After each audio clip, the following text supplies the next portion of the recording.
English Subrata YouTube চ্যানেলে তোমাদের সকলকে স্বাগত। প্রিয় সপ্তম শ্রেণীর ছাত্রছাত্রীরা, আজকে আমরা করব রায়মার্টিন প্রশ্নবিচার 2024 সালে ক্লাস 7-এর প্রথম সেটটি নিয়ে আলোচনা করব, ভূগোলে। ঠিক আছে, তো আমি ইতিমধ্যে ইতিহাস, গণিত, বিজ্ঞান সমস্ত কিছুর ভিডিও আমরা ছেড়েছি। তো আজকে আমরা করব, দেখো, 277 পেজে রায়মার্টিন প্রশ্নবিচার 2024 সালে ক্লাস 7-এর ভূগোলের প্রথম সেটটি নিয়ে আমি আলোচনা করব। তো চলো আমরা সবাই মিলে ভূগোলের প্রথম সেটটি ঝটাপট কমপ্লিট করে দিই। প্রথম যে স্কুলটা বলেছে, দেখো, Bankura mission girls high school উচ্চ মাধ্যমিক। প্রথম প্রশ্ন বলছে, একে দেখে এটা যে বছর অধিবর্ষ হয় সেই বছরটি মোট দিন সংখ্যা কত দিন হয়? না, 366 দিন। এটা আমরা প্রত্যেকে জানি কতদিন হয়, 366 দিন। 22শে ডিসেম্বরকে কি বলা হয়? মনে রাখবে তোমরা, 22শে ডিসেম্বর তারিখটাকে বলা হয় মকর সংক্রান্তি। ঠিক আছে।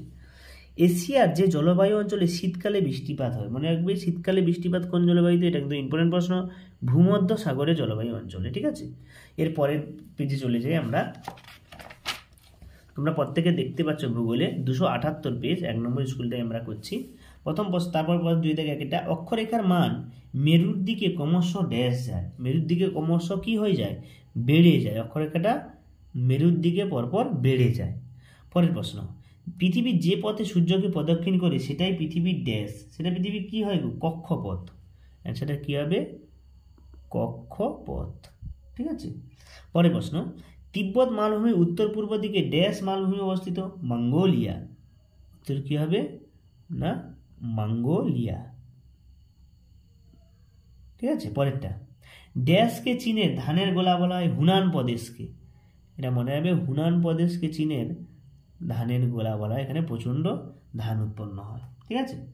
এরপরেরটা দেখো, তোমাদের 3-এর দাগের 1-এরটা দেখো, 7-এর জিওগ্রাফি 3 নম্বর 3-এর দাগে 1-এটাকে বলছে মেরু অঞ্চলে বায়ুর চাপ বেশি হওয়ার কারণ। মেরু অঞ্চলে বায়ুর চাপ বেশি হওয়ার কারণ কি? না, মেরু অঞ্চলে অবস্থিত, দেখো, উত্তর গোলার্ধে 80 ডিগ্রি অক্ষরেখা থেকে মেরুবিন্দু পর্যন্ত অঞ্চলে উচ্চচাপ বল অবস্থান করে। এখানে কোরিওলিস বল বেশি হলে বায়ুর উচ্চচাপ বিরাজ করে, তাই জন্য, তাই না? এবার দেখো, উচ্চতা অবস্থানের কারণ হতে পারে, বা জলীয় বাষ্পের তারতম্য, স্বল্পতা, সূর্যের পতন কোণ প্রভৃতির জন্য কি এখানে মনে হচ্ছে বায়ুর চাপ বেশি হয়ে গেল। এই কারণগুলো তোমরা দুটো তিনটে দিয়ে দেবে, তার মধ্যে হয়ে যাবে। বায়ু প্রবাহ, বায়ুর নিমজ্জন পৃথিবীর আবর্তন বেগের জন্য হয়। দ্রাঘিমারেখা দুটো বৈশিষ্ট্য। দ্রাঘিমারেখাগুলো কি কোন দিক থেকে কোন দিকে বৈশিষ্ট্য বলতো? উত্তর থেকে দক্ষিণে, তাই না? বেষ্টন করে আছে। প্রতিটা দ্রাঘিমা অর্ধবৃত্ত এবং প্রত্যেকটি দৈর্ঘ্য সমান হয়, তাই না? মান মূল মধ্যরেখা পূর্ব পশ্চিম ক্রমশ বাড়ে। দ্রাঘিমারেখার সর্বনিম্ন মান হচ্ছে 0 ডিগ্রি, সর্বোচ্চ হচ্ছে 180 ডিগ্রি মান। তো বাস এই কটা, এর মধ্যে দুটো তিনটে বৈশিষ্ট্য দিলে হয়ে যাবে। এশিয়ার মহাদেশে উত্তরবাহী নদীগুলি 3টি বৈশিষ্ট্য। দেখো, উত্তরবাহী নদীগুলি কি মানে প্রায় বন্যা হয়। দেখো, মোহনার কাছে বন্যা থাকে। এই নদীগুলি মধ্যভাগে বড়ভাবে পর্বত শিখর থেকে নির্গত হয়। এগুলি সারা বছর জল থাকে, তাই না? তো এবং কি 4 থেকে 5 মাস বরফাবৃত থাকে এবং বছরে 8 থেকে 9 মাস মোহনাগুলি বরফ থাকে, তাই না? ইয়াংসি অববাহিকা অর্থনীতি সমৃদ্ধির কারণ। ইয়াংসি অববাহিকা যে বিভিন্ন রকম অর্থনীতি সমৃদ্ধিটা কেন? বিস্তীর্ণ সমতল ভূমি ওখানে আছে, তাই না? তার জন্য দেখো, সমতল ভূমি থাকার জন্য অনেক পশুচারণ করতে পারে। অনুকূল জলবায়ু আছে, তাই না? চাষবাসের জন্য পর্যাপ্ত জল পাওয়া যায় সেখান থেকে। এবং কৃষিকাজের উন্নতির জন্য বিভিন্ন রকম জলবায়ু, বিভিন্ন রকম ফল, ধান, গম, পাট, আখ, তামাক, তৈলবীজ ইত্যাদি এই অঞ্চলের, এই জন্য একে চীনের শস্য ভাণ্ডার বলা হয়। কাকে? ইয়াংসি অববাহিকা, তাই না? এবং খনিজ সম্পদ এখানে প্রচুর পাওয়া যায়। 50 ভাগ খনিজ সম্পদ এই অঞ্চল থেকে পাওয়া যায়। খনিজ সম্পদে প্রাচুর্য অর্থনীতি সমৃদ্ধির অন্যতম কারণ। শিল্প দ্রুত উন্নতি করেছে, বিভিন্ন রকম কার্পাস বানানো শিল্প প্রভৃতি।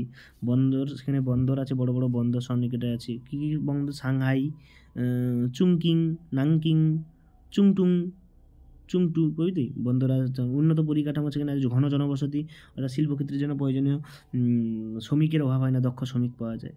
চিত্রসহ মহাবিশ্ব সম্পর্কে আলোচনা করা। দেখো, মহাবিশ্ব সম্বন্ধে কাকে বলেছে এবং অবস্থান, এখানে দেখো এই যে মহাবিশ্ব আমরা দিয়ে দিয়েছি। 21 মার্চ উত্তর বলতে বসন্তকাল এবং দিন রাত্রি সমান হয়, এই দিনটিকে মহাবিশ্ব বা বসন্তকালীন বিশ্ব বলা হয়। তো এই ছবিটা তোমরা দাও, তাহলে ফুল নাম্বার পাবে। এখানে মহাবিশ্ব ফলাফল দিয়ে দিয়েছি, তাই না? এবং নিশীথ সূর্যের দেশ, পরেরটা দেখো, এখানে নিশীথ সূর্যের দেশ কাকে বলে শেষ প্রশ্ন বলেছে, এখানে দিয়ে দিয়েছি আমি। নিশীথ সূর্যের দেশ কাকে বলে? মধ্যরাত্রিকালে সূর্যের দেশ বলা হয়। শেষ প্রশ্ন বলেছে, দেখো, 2 থেকে সমচাপ রেখা কাকে বলে এবং সমচাপ রেখার 3টে বৈশিষ্ট্য। ঠিক আছে, সমচাপ রেখা প্রথমে সংজ্ঞাটা দেবে। তার মধ্যে আমি এখানে দেখো অনেকগুলো বৈশিষ্ট্য দিয়েছি, 7টা। তোমার এর মধ্যে যেকোনো 2 কি 3টে দিলে হয়ে যাবে। সমচাপ রেখার যে বৈশিষ্ট্যগুলো এখানে সুন্দর করে আমি দিয়ে দিয়েছি এবং সমচাপ রেখাটা একটা ছবি এঁকে বুঝিয়ে দিয়েছি। এখানে দেখো সমচাপ রেখাগুলো। এই সমচাপ রেখার একটা ছবি এঁকে বুঝিয়ে দিয়েছি সমচাপ রেখাগুলো কোন কোনগুলো হয়। তো তোমাদের যদি ভিডিওগুলো ভালো লাগে লাইক করো, কমেন্ট করো এবং বন্ধুদেরকে শেয়ার করো।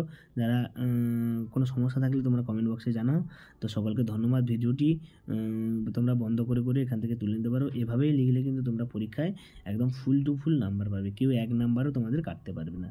দেখা হচ্ছে পরের স্কুল 2 নম্বর স্কুলে। সকলকে ধন্যবাদ, সবাই ভালো থাকবে।